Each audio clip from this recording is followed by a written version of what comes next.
I still remember where I was standing when I first heard that FBI Director James Comey had been fired on May 9, 2017.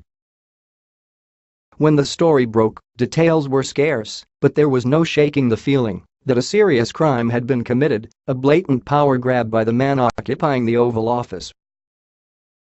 Comey himself thought it was a joke when he saw the headline. Now, we are getting a much more desolate picture of the 8 days between Comey's firing and Robert Mueller's appointment as special counsel, in which Trump's presidency and the stability of the nation were both in doubt. We know this because of Andrew McCabe's newly published memoir, based on extensive memos he had written while fearing for his job.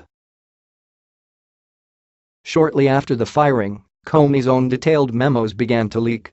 Now, yet another scandal of life in the Trump White House has come to the surface that Donald Trump gave his son-in-law a top security clearance against the wishes of not only intelligence officials but his own White House counsel and chief of staff.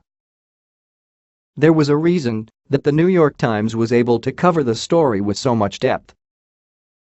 Both White House counsel Donald McGahn and John Kelly created extensive memos documenting Trump's requests in great detail. The ongoing pattern here is that an alarming number of senior staffers have been asked to do morally unconscionable or downright illegal acts for this administration, morally questionable requests that break democratic social norms, such as Trump's deranged request to have law enforcement investigate his political rivals, and they in turn take a great deal of notes.